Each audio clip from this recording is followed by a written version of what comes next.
Assalamualaikum warahmatullahi wabarakatuh. Selamat datang di materi gelombang laut, segmen kedua yaitu mengenai pembangkitan gelombang laut. Pada segmen ini kita akan membahas mengenai pembangkitan gelombang laut, mulai itu mekanismenya hingga akhirnya gelombang laut itu dari mulai terbentuknya, kemudian hingga akhirnya terbentuk secara sempurna itu seperti apa prosesnya.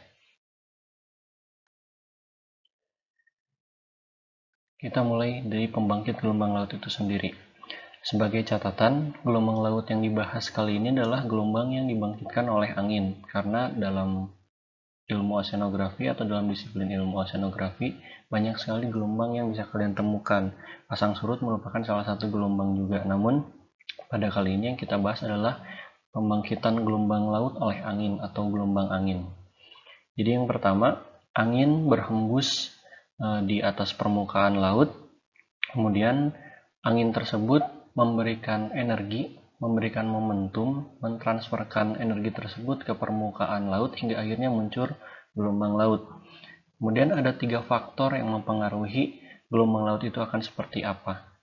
Yang pertama adalah besar dan kecepatan angin, yang kedua adalah lamanya angin bertiup atau durasinya, kemudian yang ketiga adalah panjang daerah pengaruh angin atau phase. Tadi sudah dibahas bahwa ada 3 faktor yang berpengaruh dalam proses pembentukan gelombang. Yang pertama adalah angin. Anginnya itu seberapa besar, durasinya seberapa lama, kemudian seberapa luas angin tersebut mempengaruhi. 3 faktor itu adalah faktor yang mempengaruhi pembentukan gelombang. Yang pertama, ketika angin ini sangat besar, tentu akan membangkitkan gelombang yang jauh lebih besar. Kemudian ketika anginnya berhembus dengan durasi yang cukup lama, tentu akan menimbulkan gelombang yang besar juga. Nah, berkaitan dengan seberapa besar angin tersebut berhembus, seberapa besar jangkauannya atau length of phase-nya atau mungkin daerah yang dipengaruhi oleh angin ini akan menentukan gelombang akan terbentuk seluas apa. Akan terbentuk, akan tercipta dalam jangkauan luasan seperti apa. Bisa kita lihat yang pertama prosesnya adalah angin yang berhembus di atas permukaan laut kemudian menggesek permukaan laut. Ini adalah proses transfer momentum energi, ada proses penyampaian energi dari angin ke laut melalui permukaan laut, dalam hal ini gelombang. Kemudian yang pertama, ripples atau gelombang-gelombang kecil mulai membentuk akibat dari angin tersebut. Kemudian dia terbentuk secara kontinu, terus digesek oleh angin hingga akhirnya dia terbentuk menjadi fully developed seas atau gelombang yang sudah terbentuk secara sempurna. Kemudian setelah gelombang itu, kan gelombang terus menjalar ke arah sana, misalkan kita ke arah kanan ya, direction of wave advance, maksudnya pergerakan gelombang ke arah mana, itu ke arah kanan. Dia akan menjalar terus hingga akhirnya keluar dari daerah ini, keluar dari phase atau daerah pengaruh angin ini, maka dia akan berubah menjadi swell.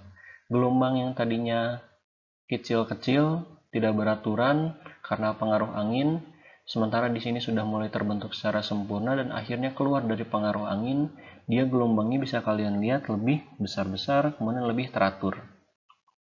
Ini ada kecil-kecil, ini lebih besar-besar. Tadi sempat disinggung apa itu seas atau seas itu sebenarnya ombak. Kalau kalian misalkan sering ke pantai, kemudian melihat ada gelombang yang datang, sering disebut ombak kan. Padahal ombak itu di ilmu oceanografi adalah gelombang yang awal sekali dibentuk oleh angin. Dan kita lihat ini ripples, banyak sekali gelombang-gelombang kecil yang bentuknya sebenarnya tidak terlalu beraturan. Banyak kecil di sini. Jadi seas atau ombak itu adalah gelombang yang masih dipengaruhi oleh angin, masih berada di daerah pengaruh angin. Kemudian bentuknya sangat tidak teratur, panjang gelombangnya pendek, puncaknya runcing dan berbuih. Sementara untuk swell, swell ini adalah istilahnya alun bahasa Indonesianya.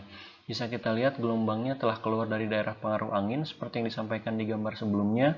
Kemudian bentuknya lebih teratur, panjang gelombangnya lebih panjang, bergerak perlahan menuju pantai meskipun pada kondisi yang tenang, karena dia sudah mendapatkan momentum energi, sudah ditransfer momentumnya oleh angin, sudah memiliki energi, jadi dia terus merambat ke pantai. Bisa kita lihat di sini, meskipun ada riak-riak ripples seperti sis atau ombak, tapi kita lihat sudah ada 1 gelombang, 2 gelombang, 3 gelombang, sudah ada gelombang-gelombang besar yang terlihat lebih teratur. Ini ada 2 gambar, kiri dan kanan. Coba kalian tebak untuk mengecek pemahaman kalian, mana sis atau ombak dan mana swell atau alun. Saya kasih waktu 10 detik.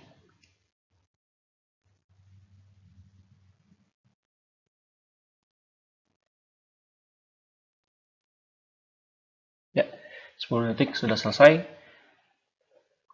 Yang kiri adalah sis atau ombak karena bentuknya masih belum teratur, masih banyak gelombang-gelombang kecil. Sementara yang swell adalah alun karena bentuknya sudah sangat teratur. Ini merupakan gambar yang sangat baik untuk menggambarkan swell, bahwa kita lihat di sini ada gelombang besar bergaris-garis. Sementara kalau di sini masih banyak riak-riak kecil, meskipun puncaknya tidak runcing dan berbuih, tapi gelombangnya masih kecil dan tidak teratur. Semoga jawaban kalian benar ya. Sebelum mengakhiri segmen kali ini, mari kita resumekan kembali mekanisme pembentukan gelombang. Seperti catatan yang sebelumnya sudah disampaikan, gelombang laut yang dibahas kali ini adalah gelombang laut yang dibangkitkan oleh angin. Jadi yang pertama, jelas ada angin, kemudian membentuk ripples atau riak. Nah, riak-riak ini merupakan proses pembentukan awal dari gelombang.